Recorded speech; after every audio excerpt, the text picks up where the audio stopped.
Hey, you never know what to expect with our show. And speaking of which, welcome everyone to another episode of Spilling Ink, the talk show that takes you behind the book to meet the authors and publishers in the publishing industry.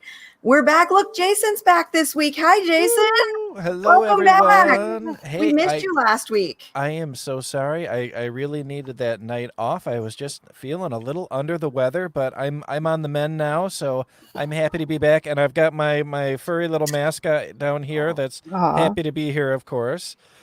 Yeah, so it's a good time, and we've got some cool people. Hey, who was that behind you, Katie? I saw a little hand.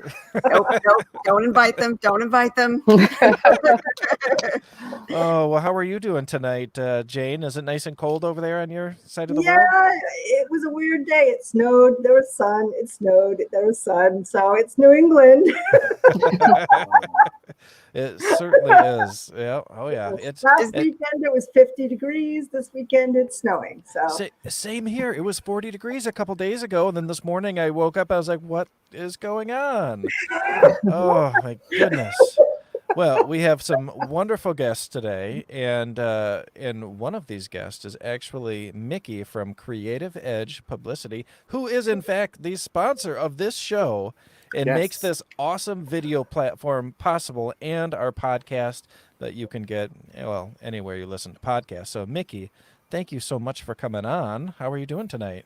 Good. Thanks for having me again, everybody. I mean, it's been 4 years almost that I've had Creative Edge in place, and I looked back in my records for media, and I don't know if you guys knew this or not, but Spilling Ink was the first ever show that brought me on for an interview. So We're revisiting it almost 4 years later. So I really appreciate the support, guys and girls. Well, like we said before the show, you're kind of Uncle Mickey now. Yeah. Uncle Mickey, yes. In a dark way tonight, right? Just kidding. That's right. Well, I told Mickey before we went on air, he kind of looks like an evil mastermind plotting destruction down there. Just do this real quick. Just call me Darth Mickey and we'll all call it a day. There you go. And then for the first time ever, I am so proud to announce that we have the one and only, the legendary C.L. Cannon on the show. How's it going tonight, Courtney? Good. How are you? Yeah. I'm doing great. It's so good to finally have you on. Thank you. It's good to be on here. I've watched you guys for probably a year now, and I love all your shows. Awesome. It's hilarious that we all run in the same circles, and then we manage to somehow go, how come you haven't been on the show with us? This is ridiculous. Yep. Come join us. It's fun. Yes, join the dark side. We have cookies. Well, yeah, that's right. Well, and these shows are something kind of, they're something. I mean, they're for the listeners, or the watchers, whatever you call them. The watcher sounds kind of creepy, I guess, doesn't it? It's for all the viewers. How about that? But it's also pretty special for us. You know, I met amazing people. I mean, I was one of the first guests on the show. Maybe I was on the first episode, and now I'm part of the show and meeting all these incredible people. And then my first year on the show, I meet Mickey, and we start working with him. And then we meet Courtney through Joe, and because we're all, kind of in orbit around each other. It's hilarious. And then Jane, I don't remember the first show Jane was on. I remember the second, and I was like, "Oh, it's good to meet you." And she was like, "Dude, you've met me before. What are you doing?" I did it on my phone. But it's just such a cool thing, whether it's Spilling Ink or Go Indie Now, and there's so many great talk shows like this where we can just show people that we are a community. Even if it's people that we've never met before, we're a community, and we're all here for each other, which I think is an awesome thing. I've talked to Courtney multiple times via Messenger and emails. And Courtney, honestly, I'm just honored to be on the show with you today because I think it's great. Thank you. And the same for you. Me and you, we've kind of helped each other back and forth over the years. Yep. And I love that we have that sense of kinship. You don't have to be each other's competition. We all help each other out. And I love that. Yeah, I think we said, Courtney, you're a publicist? I don't know if I could talk to you. And then it worked out that we were able to and got together and stuff. Great. Yeah. So, it's fantastic. Well, I want to follow up on this a little bit here. Go ahead. Yeah. So I've never heard Mickey say the words, "I'm honored to be here with you" before. So, Courtney, I want to hear a little bit. Tell us about you, so we can understand better why you are so great. Tell us about yourself. I don't know if I'm that great, but I do. Well, I'm So great. thank you. I'm one of those people that probably wears like a million hats. I have self-taught myself since I was probably 16 or 17 to do website design. I've done marketing. I can do graphic design. And I just kind of picked these kind of things up over the years and started, learning how to market for myself when as being an author. And then I kind of started applying that to other people. And I figured out, hey, I'm good at this. I'm good at networking, and I'm good at, I'm an INFJ, and I'm a Virgo, and I'm very data Yes. It's like a data nerd kind of thing. I like spreadsheets, and I like taking everything that I experiment with and, seeing what works and what doesn't, and then trying to make that even better. So I don't know. I guess because I'm such a data nerd, and I have, and I like to help people. That's another big part of being an INFJ. You just that's like your mission in life. You want to help other people. And so that kind of all mushed together, and people are like, "Hey, Courtney, can you help me with this?" And I'm like, "Yeah, okay." And then I started my own business, which is helping other people market their books. I also publish anthologies twice a year. We do one that's a charity anthology, and we do one that's a paid anthology for authors. So I'm working with a lot of authors for that each year, and it just kind of grew into this big community, and I love it. I'm really proud to be able to, call this my job. So that's awesome. And it's not an easy job. I mean, you make it sound like it's easy to do because you've self-taught, you've done it for a while, but it is such a hard job because marketing is an ever-changing thing. What works today may not work tomorrow. And if you're ahead of the trend today, you might be behind it tomorrow. And you've constantly got to seek out what else is going to work. Mm-hmm. Hey, Mike. Thanks for joining us tonight. We have comments from Mike Faria there. So only on YouTube, it looks like he's Michael Faria. I like that. It sounds fancy. Ooh, so professional. Yes. Awesome. So, Mickey, you kind of briefly told everyone who you are, and I know you've been on the show before, but can you tell us a little bit about your business, about Creative Edge? Yeah, we've been in business. Thanks for asking. We've been in business for, almost 4 years. It'll be 4 years next month. And unlike Courtney in terms of the web design and all those kind of aspects, which are very key to a marketing business, especially to an author piece, what we've really focused on is the traditional media aspect of it. And initially when we started, we were mostly indies. In fact, we were indies for almost the first year of our business. And then that changed. We got some traditionals through word of mouth. We got signing that aspect. And it's really funny in terms of even the traditional media outreach and outlook, how the pitches and the terminology and the process of marketing has actually changed in 4 years. Because I'm not doing things the same way today that I was 4 years ago. Because if I was, those tracks wouldn't be effective. And so much like Courtney, I keep referencing Courtney, but she's able to speak first, so I'm going to continue. Much like Courtney, Creative Edge has actually developed their own widespread community, not only within the author base, but within the traditional media base in terms of book reviewers, podcasters, television, radio, print, all of that. And it's worked out in a large sense. We have over 400 worldwide media contacts that we leverage from for 46 authors and 3 New York Times bestsellers. That's awesome. So cool. Very cool. And there's something to be said for the difference between online marketing versus what a publicity person, a PR rep can do for you. Whereas Mickey, you said exactly, you get to the traditional media, but you also can help glad hand people into events where they might not be able to get into just by their own clout. versus marketing, which is a lot of algorithms. It's a lot of numbers. So they're two very, very important sides of the same coin that you need to have in order to really get your book and your information out there. Yeah, I'll just side note off of that, Katie. I think what's really important too is being open and being able to collaborate with those traditional media pieces and not being afraid to pitch, but make sure the pitch is sound and resonates, right? So, for example, with this year, what we've actually done is we've leveraged over 30 contacts in all of those veins, reviews, podcasts, TV, radio, all of that. But we've leveraged 30 contacts where we've got full schedules for the entire year with our authors already booked.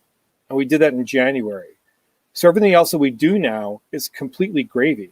Schedules are made for the year. They're done based on the release dates as well. So it's becoming an easier transition because now I don't have to go out and try and get other opportunities for those authors because those schedules are made. So anything else, as I said, is gravy, and it has been working in that aspect. Do you have any problem, though, with, I know we've got a question coming up. We'll get to that in just a second.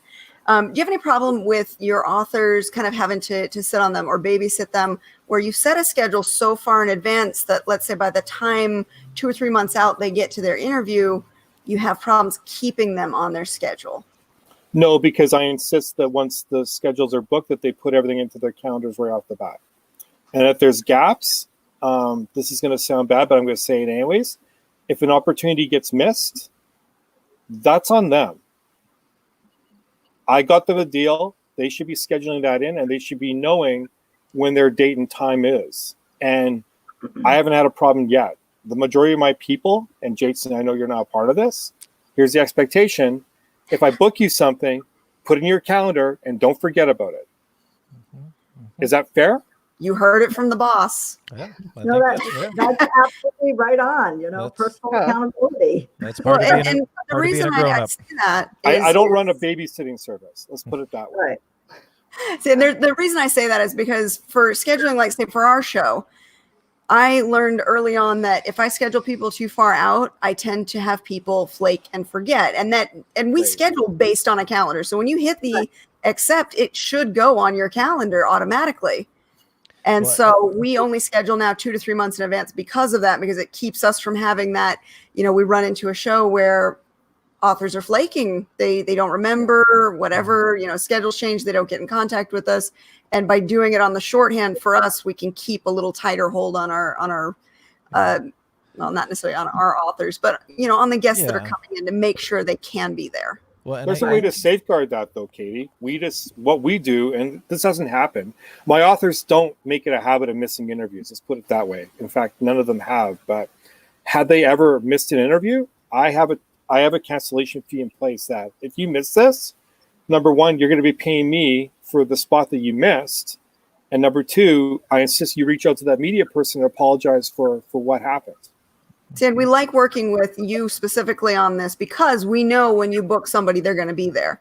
Yep. So, like, for instance, for us, we'll book you the whole year out because we know your authors are going to be there. But for instance, just anybody that we get a message from or a query from, I don't book them much further out than maybe 2-3 months at best. Right. Well, And actually, Spilling Ink's one of the 30 that I did book this year for year basis. Mm-hmm. Awesome. Which was very nice because you were able to work with us and just give us the calendar. Yeah, and now it's done. Done and done. There's actually a radio show in the UK. They're interviewing one of our authors every single week for the entire year. That's awesome. Nice. Oh, that's perfect. And we're going to be asking, I think, for a lot of advice and tips on this show. And Mikey Faria, don't worry, I'm gonna read your question momentarily here, but I just wanted to comment on what we were just talking about. And I think a big part of it is that it's kind of like when you're raising a teenager. And if they're always given something for free, they don't seem to appreciate it as much as if they really had to work for it or if they had to buy it themselves. So I think that with a show like this, where we're inviting people to come on and yes, we just want you to be a part of it. I don't know that all of the authors that we reach out to are quite as committed as someone who's like, yeah, I'm on a promotional schedule. You know, I've got a marketing plan, and I'm trying to get stuff done. And I think that's where, if you're working with somebody in publicity like Mickey or Courtney here, it really makes a big difference, because people are serious about it. They're like, this is what I need to do to grow my brand and my book.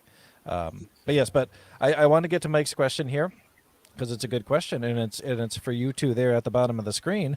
What are the most important talking points when you're pitching your novel to someone who knows nothing about you or your book/books? Ooh. Oh, Courtney, why don't you take a swing at that here? I'm thinking. I think one thing that's really important is having your comparable titles kind of like in the bag. Like, if you like, I mean, you don't have to completely be like, oh my God, if you love X-Men, you have to read my book. But you can say, well, it deals with mutants, and there is a strong female, lead who, if you like Jean Grey, she's kind of like that. Or having something that they can immediately see, like a picture in their brain of, something close to, or, in the same vein of what you're writing, or what your books are about. I think that helps a lot of people kind of, get the feel for it. I like it. Yeah. Other than that, I like to show my cover art, because I love my cover artist, and I'm like, look how pretty they are. Read this book. So a comparable book, so that they know what you write, and then cover art, because it's pretty and people like pretty things, right? Yes. Okay, I like it. Mickey, what do you think? What are good first talking points? And I'm gonna answer this question. I hope it's okay. Answer this question from experience within the traditional media aspect, because that's essentially what I do, right? Yeah. I think it's important that, and especially for indie authors, it's important that they get opportunities in some way, shape, or form, first and foremost, whether it be on smaller bloggers, whether it be on a show like Spilling Ink, or whether any opportunity that they get, they should get that first before trying to pitch to magazines or more substantial media outlets. Like local papers or such, because when you're pitching, and when I pitch, especially for authors who are just getting their feet wet, I want to highlight all the things that they're doing. If they've won a regional or a local award, we want to highlight that. If they've been interviewed on Spilling Ink or Go Indie Now or another blogger, we want to highlight that in the body of the email. And then within that pitch, it goes back to what Courtney was saying as well. Making sure that the book cover is presentable, making sure they have a legitimate bio that highlights what they've written and what they're writing on, and what they plan on writing later. Because these are the kind of things that the media are gonna pick up on. And then finally, and I'm biased around this, hire a publicist, because it creates credibility right off the bat. What's a publicist? Well, really, Jason? Really? Is this where we start trivia question number 1 now, or what? But seriously, hire a publicist. If the author can afford to hire a publicist, I believe that they should, because it creates legitimacy. It does. That's very true. Back to the whole glad handing into situations where you can't just get in on your own. A publicist is very, very instrumental in making that happen.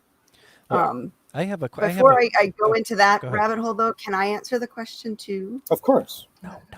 Okay, because I want to touch off of what CL Cannon had said.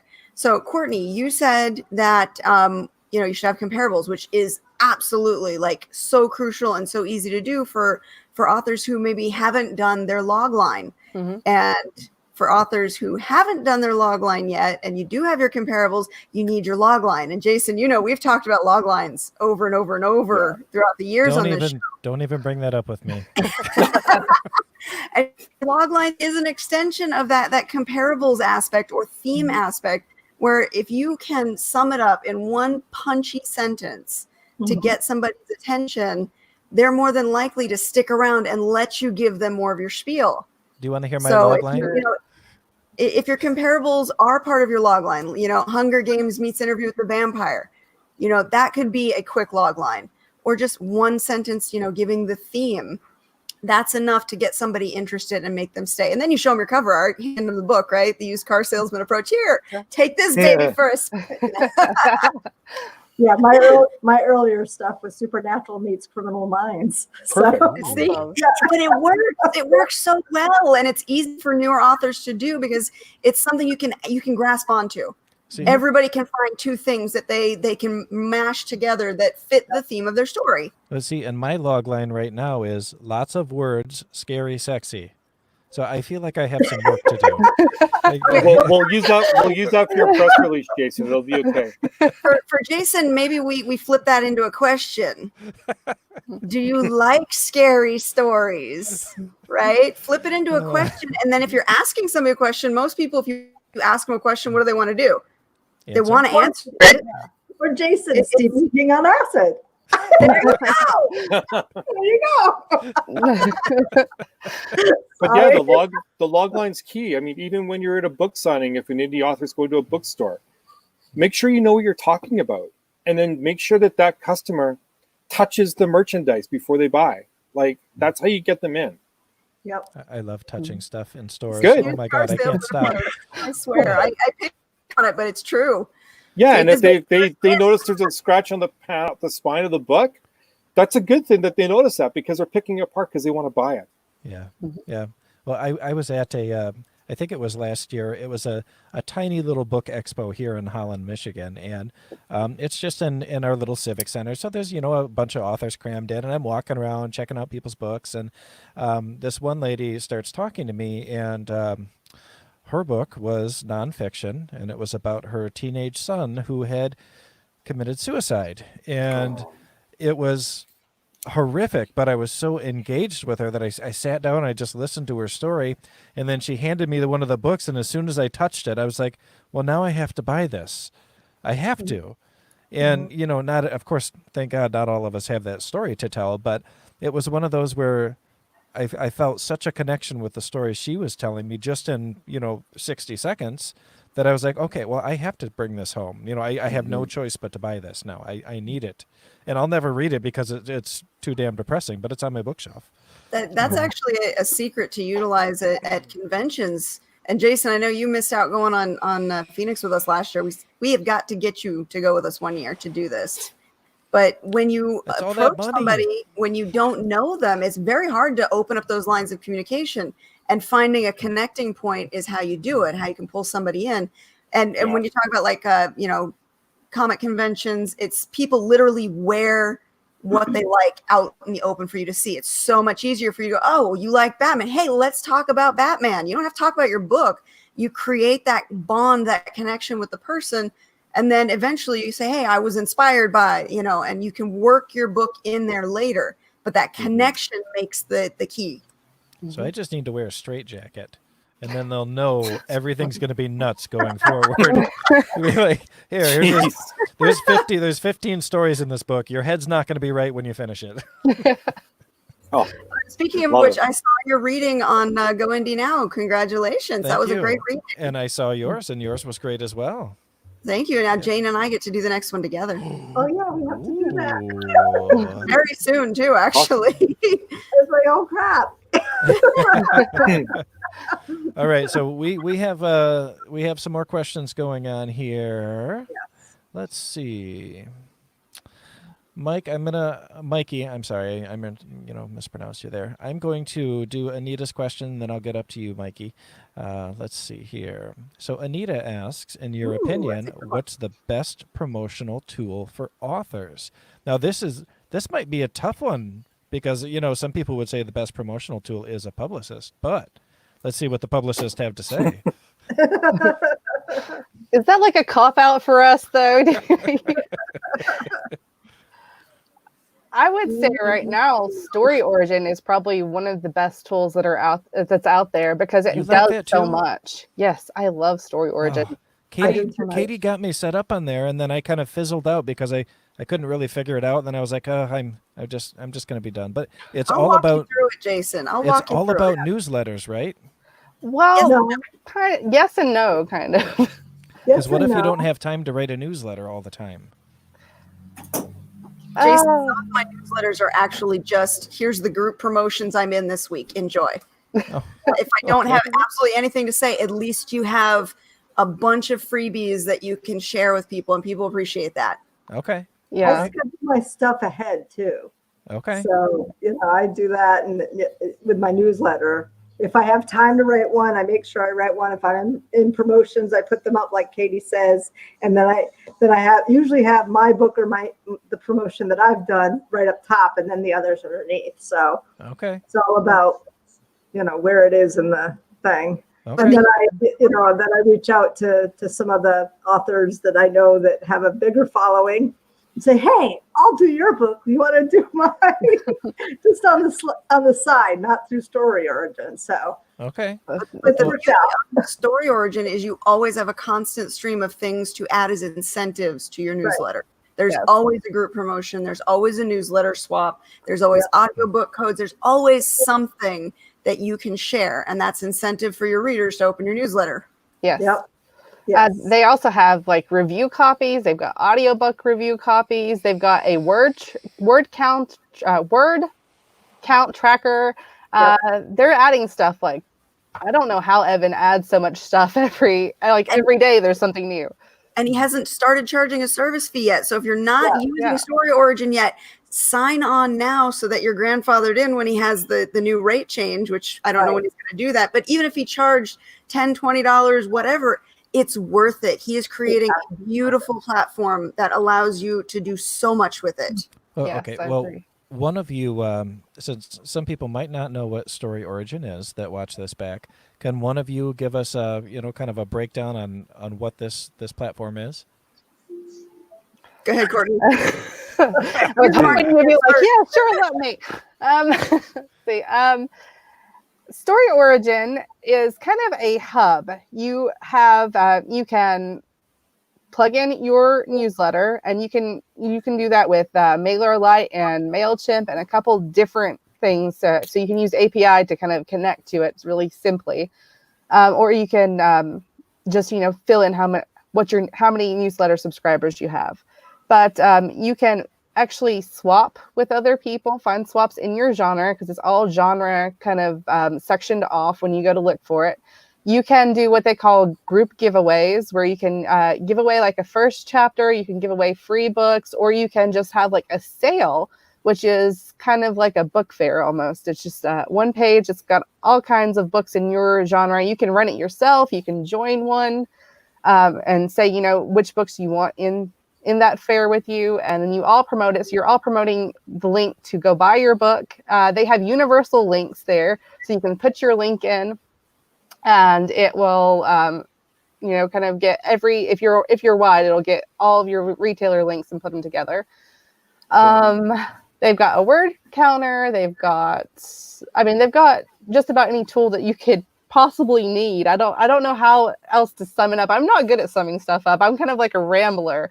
The review copies alone is worth it. That is absolutely wonderful, because keeping track of who you've sent ARCs to, when you sent them, and if they actually did a review, I mean, that's a job all by itself. And Story Origin creates one place, one-stop shop for you to check all of this. Even with audio codes, when you do Audible ACX codes, you can find out who has redeemed your codes, when redeemed them. It'll remind them a week later to post a review. So it's really super helpful. And don't forget the tracking links. Yes, track how well your links are performing. And the beauty of Story Origin, this is the author side that we're talking about. There's a whole other reader side that they can come in and look for, for the same things, not just from the promotions, but they have the reader side that's public facing. Yeah. So it's all the best benefits of was it Prolific Works, Book Funnel, and there's I think one other one out there. Sprout. Yeah, Booksprout. It's all of the benefits of those, and he's trying to create one cohesive platform. That's awesome. Well, Mickey, what do you think? Best tool for promo? Well, and this is a bit of a more difficult question for me, but I'll try to answer it as best I can, because with the way our business structure is, we're not focusing on one specific tool. to help authors promote their books. We're focusing on different levels of marketing pieces, such as press releases or traditional veins. The one thing I will say that I've seen a lot of success with, especially in the last year, is getting your name out there with specific events like libraries or conventions, and getting listed as special guests for that. I'll use Tosca Lee for an example, who is a New York Times bestseller, but in the last year and a half, we've booked her at several libraries across several states, almost all the libraries in Nebraska. And I know that she went to Michigan with you as well, Jason. But the effectiveness of those events, we can't even calculate the success rate on them, because every library that she went to, she got media coverage in every single city, number one. Number two, she got paid a fee almost for every library for attending. So she's getting paid a fee for that. She's also attracting readers to that, as well as book clubs, and being covered in all the local papers, TV, and radio. That would never have happened had we not booked those library visits. So you're now looking at a multi-layered platform for book exposure. And you're absolutely right. It's two sides of the same coin. You have to have the balance of both of them to truly get your book out there to the wider market.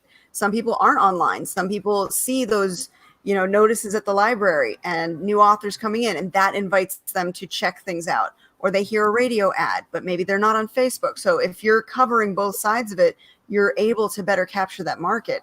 Not to mention getting newspaper articles and things like that really is great for not only the scrapbook, but it's great for creating more media exposure, because you have something you can show them. Look, I did this. Look, I did that, which will help you get more of those events.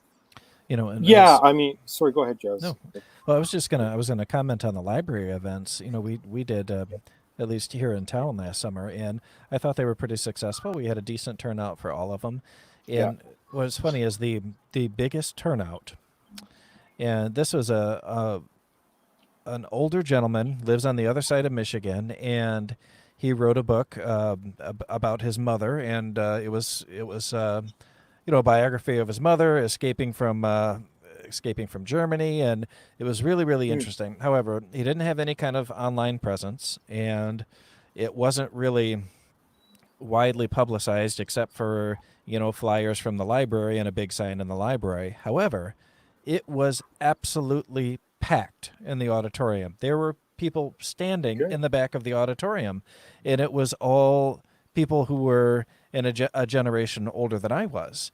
And it was just like, okay, well, it's not all about being online, and it's not all about, the physical in-person stuff. But, I thought it was really interesting that because even with Tosca Lee there, we had a really good turnout, but nothing compared to this gentleman that he's not a New York Times bestseller. He just had flyers in the library, and people were like, yeah, I think that sounds great. I'm going to go and do it. So it's kind of funny what things are going to work sometimes.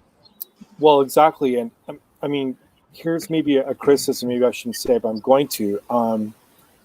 A lot of my authors, they're always talking about doing cover reveals on their Facebook sites and things like that. And maybe Courtney will disagree with me, or maybe anyone else will, but my take on it is you're doing a cover reveal on your own Facebook page. So you're only going to attract people who are friends of you or have looked you up before. How effective is that when you're trying to gauge new readers? Because the people you're friends with on Facebook, in most cases, they're already going to buy your book. Agree or disagree? I agree to a certain extent. Okay. I don't like Facebook. The Facebook page in general it's not effective anymore. And this in 2020 is just, you don't reach anyone. I've been doing more things like getting into other people's reader groups. And that's another thing that goes with comparable titles. If you get with authors who are in your same genre and you guys can kind of share your readers, that kind of helps you expand a little bit. But I also have people, that's why I run so many giveaways. When I have a giveaway, I target a certain demographic, and those people will share it with their friends, their family, and it kind of expands. That's how I reach new people. But I agree that you are only going to reach a limited amount of people that are probably already your fan on your Facebook page. But it is fun for them to kind of like an exclusive for them to say, hey, I got to see this before everybody else. So there's a little bit of that. But as far as marketing goes, yes, it's not very effective to just do it on your Facebook page. Perfect. It's Thanks. been my experience that friends and family typically want freebies anyways. Yeah, Yeah. exactly. Yep. Agree. Yep. Hey, Courtney, Friends and family. How about other authors within your client group? They all Oh, want yeah, that that's too. true. Yeah. They Right? or swaps. Yeah. Which I'm sure. okay with that. I'm okay with that. And like Courtney said, sometimes it's nice to, go, hey, you get to see it first because you're special. Mhm. And that's cool. Yeah. That's a good thing. It keeps people feeling happy and special, and they got a chance to look at something first, and they are your first supporters, your first cheerleaders. But yeah, if you're only relying on that, you're going to shoot yourself in the foot. You've got to reach further out. You've got to find your audience where they are. Well, and sometimes that audience is other authors or other podcasters and people like us. And I'll give you an example. Just 3 days ago, my buddy Kat Hudson, who's a phenomenal author, sent me a copy of her new book that she just finished, and so that I could read it because. And not because she's going to miss the sale that I would have, spent $5 on it, but because she knows that I will talk the hell about it. I will talk about it all over the place, and I will help her promote it. And sometimes that's more valuable than the single sale. If you know those people are fans and they're going to be warriors for you and get out there, then hell yeah, give them a free copy of your book. I mean, that's a no-brainer. But yeah, we don't just want to give away everything. We. Right. We like to sell some books. Well, and that's another reason why yes. Well, that's another reason why the Story Origin platform becomes such a great thing, because if you do have a giveaway, you can participate in the larger giveaways and get your book in front of other people. And yes, even though you're giving away a book, let's say you're a series author or you're an author with a backlist. If somebody reads one of your books and likes them, they are more likely to check out your other books or the next book in the series. So it's not necessarily a loss. It's kind of a, it's like the drug deal. First one's free. Absolutely. No, for sure. First hit. I like Yeah, it. Well, that's right. Okay, so I have a question for all of you, authors and publicists, and well, Courtney, you're also an author. Okay, so my new book, it's all short stories, and it's all like spec fic / horror, really dark stuff. And so I have one of the stories in there that I can give away as a freebie. Besides Story Origin, because I know we are stroking Story Origin all hour today. Evan, if you're listening, come back and join us. Well, Evan needs to jump on and be a co-sponsor of the show if we're going to keep talking about him, man. I did approach him for sponsorship, but until he starts charging for his platform, until he actually has that kind of a package, he's not in a position to sponsor. Oh, and he's crazy popular. I would. He's not going to be doing that anyway. But anyhow, so I've got this little first hit story that I can give people. How do I get this into people's hands besides Story Origin? You can do it with Booksprout to get some ARCs, but another way is just general marketing. Just make a nice graphic that says, hey, if you would like to get a sample of what these stories are going to be about, here's where you can get it for free. And you can do that with a landing page on your own website and send it out as like a PDF or as like an automation sequence. There's a couple of different ways that you can do it like that. Well, I wish I knew somebody who organized giveaways and stuff too that I could get it in. I just don't. But... My whole life is giveaways now. Dell's like, what are you doing? I'm what do you think I'm doing? That's my husband. I'm like, what do you think I'm doing? I'm putting together another giveaway. Okay, leave me alone. Well, let's give a shout out to giveaways for just a minute here, guys, because we're just talking about not giving away all our books. However, there is a specific reason we do big group giveaways like that. Courtney, can you tell us what a big group giveaway is and why we want to do them? Because especially one of my rules about giveaways is I always want to do something that is genre focused, because if you're going to give away like a huge Kindle or an iPad or something, you're going to get a few readers, but you're not going to get the main people that you want to actually read and spend money on your book. So I always try to do things that are like if I'm going to be doing urban fantasy, I'm going to be giving away like some Jim Butcher books with some cool prizes and things like that. That's very genre targeted. It's targeted at readers first.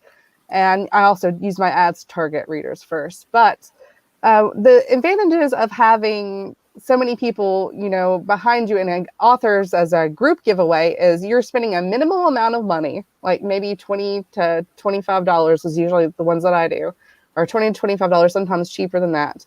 You're getting together maybe 20, sometimes more than that, authors, and you're promoting your books. But you're also, like I said, spending a minimal amount of money, targeting the right readers, and with that many people promoting the book and the giveaway all at the same time, you're reaching tons and tons of subscribers. You're reaching tons of people on social media, and cross promoting that way, you're reaching the right people. You're reaching new people, and it kind of everybody wins sort of situation, I guess. Well, and what you're reaping from that is the email addresses too, right? Yes. And so that's the big thing is you have all of these people, hundreds and hundreds of people, sometimes thousands, entering these giveaways, and then all of the authors that took place in or participated in the giveaway get those email addresses that you can then add to your newsletter subscriber list. Which, yes, for some people, newsletters work very, very well, and I think that's one thing, isn't it? You just mentioned Jim Butcher. I think that he actually did something where he was talking about newsletters and how well they worked. He probably was him. He does have a huge newsletter following, and like you said, that they work for some people and some people they don't. I usually send mine out 2 times a month, and I have a template so I can, everybody knows what to expect from me, and I try to make it fun. I do polls. I do things that get the readers and ask them, questions and involve them in the newsletter. Because a lot of people will just send a newsletter that says, hey, here's my book. It's on sale. Go buy it. But they don't include anything that, kind of grabs their attention other than buy my book. I do things that, because like I said, I'm a data geek. I do things like polls like, what's your favorite romance trope? What's your favorite magical weapon? And things like that. And I can use that data from my subscribers in my writing. One of them said that they wanted one poll that I did. Overwhelmingly, people liked a bow. I ramble. But, no, I'm not laughing at you. I'm laughing at Joe. Oh.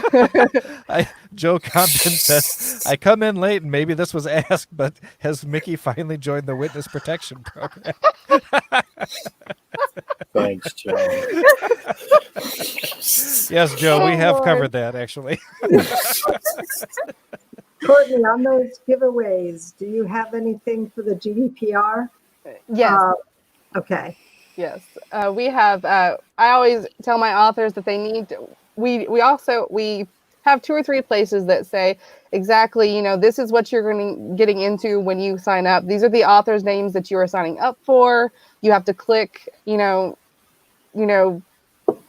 a little checkbox that says, this is who you're going to be hearing from. And then also, when my authors get their list, they actually mail everybody with a double opt-in. So we make it really, clear that that's how you're the best way to get your subscribers anyways. You don't want anybody who doesn't want to be there. So yeah, because I know in some cases the GDPR doesn't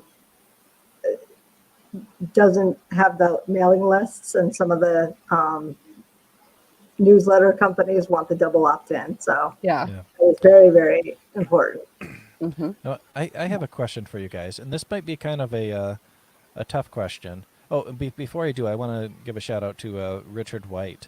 Hey, Richard. Thanks for hopping on, and I love you, bud. Thanks for all your help. I really do appreciate it. Okay, but guys, for our publicist friends, and we'll start with Mickey, but I really would like both of you to try to tackle this, coming at it from a different angle. What is your ideal client? Because not everybody's business is going to work for everybody. We all have different personalities or a different vision for how we want to move forward. So what is your ideal author client? What do you want them to expect from you? I can start it without Jason if you want, but could I answer the last question too around giveaways too? Because Oh yeah. we do something a little bit different again from the media perspective. But I just wanted to bring that out if possible. Go for it. Yes. In the last year, what Creative Edge has been doing is providing more value to festivals with the expectation that they bring our clients on as special guests by offering giveaway media packages to authors who attend these festivals. So we do draw boxes and ballot boxes, and then we set up media packages for 1 or 2 lucky authors at each festival. And those packages will encompass book reviews, free interviews, and things like that. And it's gone really, really, really well. The authors who attend these festivals really like it. And it's just helped build up the collaboration side for us with a lot of reputable, huge conventions. Venus Comic Con was one of them. The Nebraska Book Festival was another. That's how we got the corporate sponsorship. Well, partially how we got the corporate sponsorship for the Imaginarium Festival. So that's what we're doing from a giveaway standpoint, and it's been very successful as well. Awesome. As for the ideal client question, I don't know that I have a set image of an ideal client. We sign clients based on what vision that they've got for their books. I think publicly, as everyone here might know, even Courtney may know as well, but I tend not to read my clients' books before I sign a client. I don't want the stigma, if I don't like the book, I don't want the stigma of not signing that individual based on the strength of their writing. I sign people based on the strength of what their vision is going to be, how they communicate with me, how they communicate with the rest of my team, and the professionalism that they're going to portray when they're doing interviews and things like that. Okay. Good. Courtney, can you take this one too? Yes. One of the things that I look for when I do a lot of different things with authors. For group marketing, I'm not as picky. For group author kind of getting together, I just look for genre mostly, which genre we're going to be promoting for this giveaway or this, builder or whatever. But when I'm doing one-on-one work with clients, because I do that also, I only work with clients in the genres that I have built my platforms around, because I cannot effectively market somebody who is like a crime thriller author or who is a romance author, like more steamy romance or something like that. I do YA, I do fantasy, and I do science fiction. And so that's kind of like the first thing that I check off of, like, is this book in the genre that I have a following for? Because I've built all of my social media around those 3 things, because that's also what I write. So that kind of makes it easier. And that's also kind of like, how they say write what you know. Well, I kind of like market what I know, because those I know I'm that reader. I'm the person that reads that, so I know what those kind of people like. And then I also look at their cover, because you have to have a marketable cover or you're just throwing your money away. And some people don't take too well to that. If I have to make a suggestion, maybe we need to fix this. But I also have had some people that are really, really open to it. Okay, well, how can you help me, pick out a cover that is better for this market? I've done that with a couple of people before, and they had a huge, success with their launch, because they changed their cover to something that was more marketable and more professional. And then the last thing I look at is their blurb. And sometimes I help them write a better blurb, or sometimes, I'll say, well, this is probably beyond me, but this person writes really great blurbs and they can help you. And once we get all those 3 things kind of in check, I can say, okay, yes, I can work with you. And another thing is making sure that they are able to use PayPal, because I always use PayPal, that they can pay on time. And then we set up, I try not to be somebody who's like, well, you need to send me all this money up front. I'm like, well, if you have the money and you want to prepay it all now, you can. If not, we can set up a payment plan. I can do invoices on like the week that we're working. So I try to be flexible with that. But I do want people that are responsible. I've had a couple authors before that I do a giveaway for, because it's part of my package deal, and they didn't send the stuff to the winners, and I've done all the work for them. The only thing I can't do is take their money and send them, the giveaway winners their stuff. So I have to have somebody that I know that I can count on to be responsible for those sort of things. But for the most part, the first three things are, having something in the genre that I'm going to be promoting and having a marketable cover and blurb. So, I really like this, seeing more the traditional versus the web side of things. I think this gives us a really cool rounded look at things, and I'm gonna bring up the question that pretty much everybody wants to know when we're even talking to publicists or talking about publicists, and that no publicist probably wants to talk about. And the question is, how much are we going to spend to get a frickin' publicist? That's what everybody wants to know. Because if everybody knew, then maybe they'd want to go get a publicist. Now, so and nobody wants to talk specifics because this kind of stuff is private, and it's usually between a publicist and a client. So we understand that you guys can't give specifics, but what should people expect? Are you talking about spending $50 a month or $500 or $1,000, or what should people be thinking about here? Jason, I can go ahead with that, and I can be really transparent about it as well, if you're okay with that. Well, I love transparency. Perfect. I'm not going to broadcast what my clients pay because everybody pays a different fee, for sure. The way I set up my business is everybody has a max cap on a monthly basis based on the individual prices for services. So a local radio show is going to have a dollar amount. A national TV show is going to have a dollar amount. A small book review, again, separate dollar amount, all of that. If everything adds up in the month to the max cap or more than the max cap, let's say, for example, the max cap is just hypothetically $300. If an author has a brand new release and they've gotten $800 to $900 worth of work, they still only pay $300. Now, let's reverse that. Let's say that their book's been out for 6 months and then I've only been able to get them 2 opportunities that equals $60 or $70. Well, their cap's $300. But because I only booked them for $70 worth of stuff, they only pay $70 worth of stuff. I take no money up front. They only pay for what they've booked, which basically means those 400 emails and the press releases them sending out individually, because I don't do email blasts, that's all free. They only pay if they get booked stuff. And I bill on a monthly basis. So I can't speak to other publicists. I've heard authors that I've signed tell me that in some cases the fee could be $5,000 to $10,000 on a monthly basis. My fees in the hundreds. I'm just as effective as any of those. Do you feel like an average Jane or Joe can afford a service like yours? I think that the average Jane has to really, again, we go back to the vision piece, understand what a publicist is going to do for them and set aside that money. If they can't afford it, that's here or there, but my fees are reasonable and my process is very, very sound. Okay. So, yeah.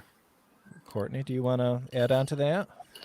A lot of mine are kind of, I have a few packages that I do, and different packages will get you different levels of service. And like if you just want general advertising, it's not going to cost but maybe like $30 to $35 a week or something like that. And I'll be, blasting you out on every social media, on different groups and different avenues that I have. But if you want like a full service package where I, pretty much try to make your book number one in your category, that's a little bit more of I have like a certain set time that I need to work on it. Like I can't just make you a number one bestseller in your category in a week. I have to, set it up for 3 or 4 weeks. I usually do 3 to 4 weeks. And sometimes we'll go to 6 weeks.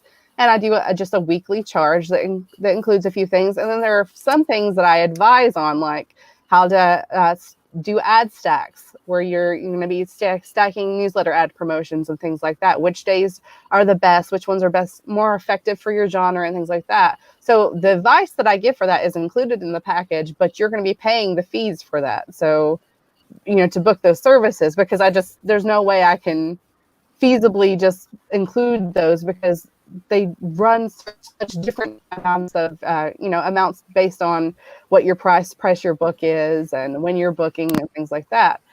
But I would say an average of, for a book launch, for a new release or pre-order that you're getting ready to release, I would budget about $400 to $500 to launch that book. But that's not all going to be. Some of it's going to newsletter ads, some of it's going to giveaway prizes and I charge like $30 to set up a giveaway for you, but you pay for the prizes. So it's kind of a mixed bag sort of deal. I can do less for some people that are on a budget.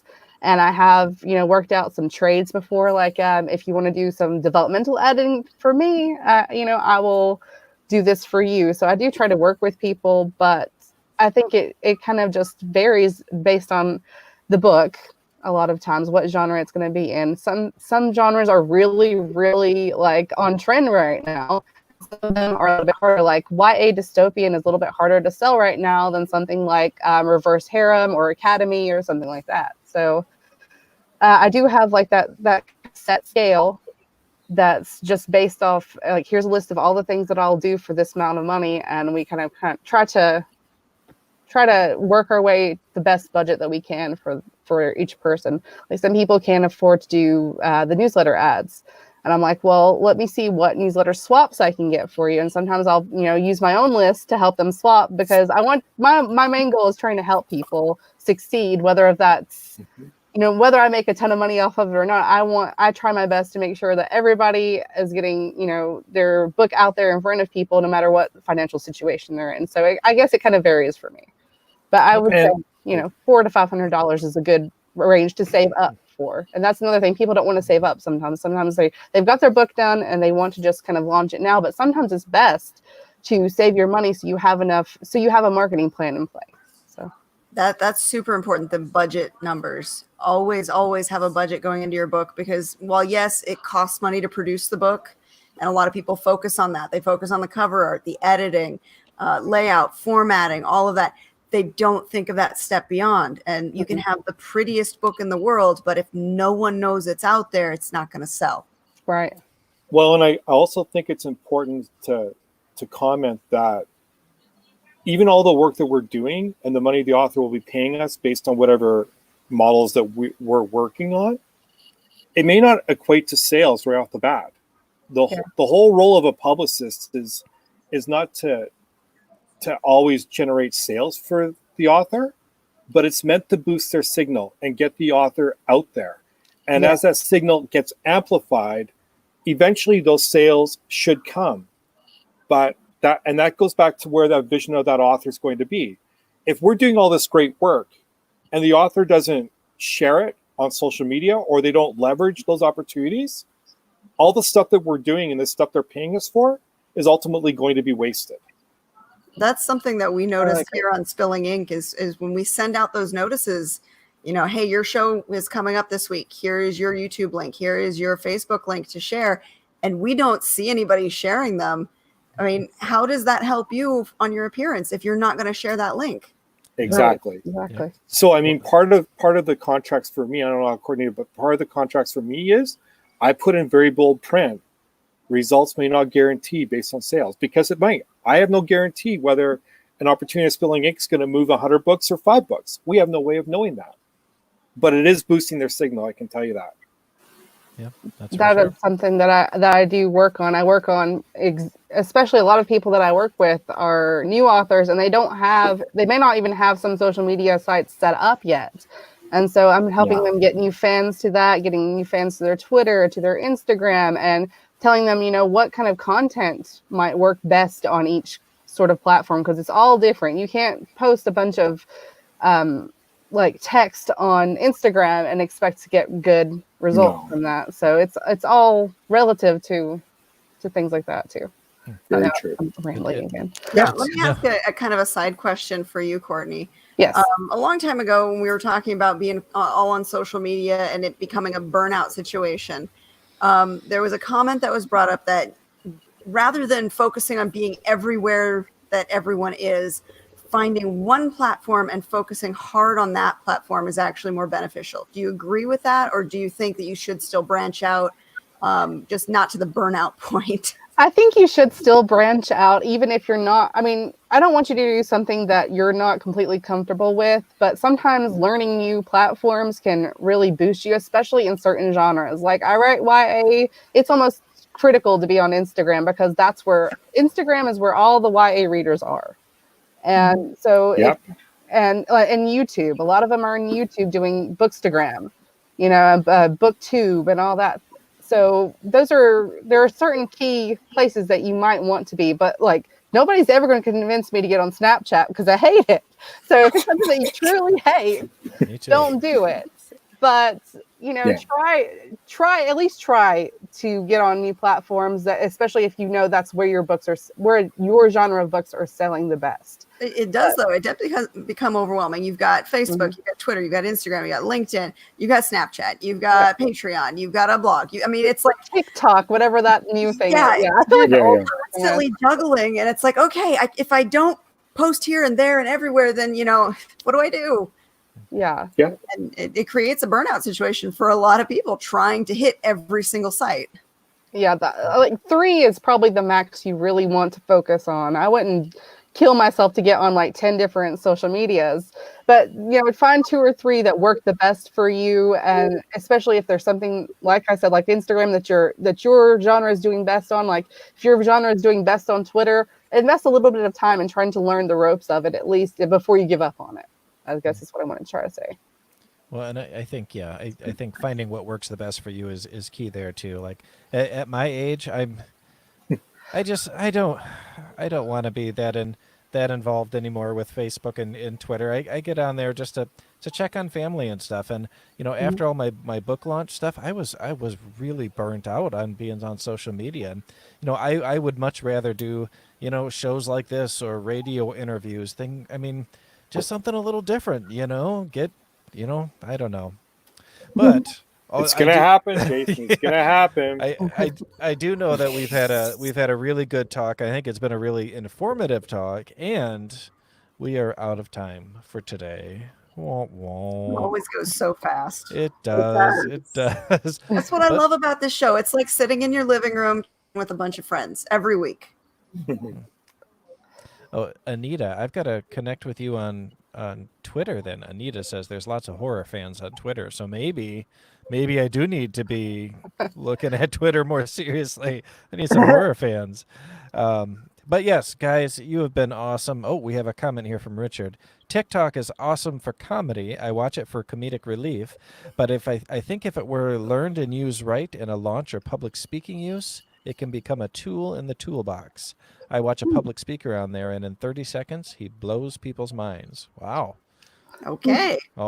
I don't have a TikTok. I know my 11-year-old does. I'll have to ask her how that works. But, well, to our guests, thank you so much for coming on tonight. Courtney, Mickey, you guys are wonderful. Thanks for having us. Yeah, in stereo, right, Courtney? I know. I love not addressing one specific person, so I get the mush mouth thing going on. And thank you to Creative Edge for sponsoring this show. Always. You rock, brother. All right. Well, Katie, do you want to lead us out? All right. Well, everyone, like and subscribe. Please remember to share those links. Sharing is caring. And we'll be back next week with more authors to talk to you about and more fun discussions to have. Links for both CL Cannon and Creative Edge will be in our comment section below, especially on YouTube. So definitely check those out. Check them out and see what services they can offer you. And until then, we'll see you next time. Bye. Bye, guys. Bye.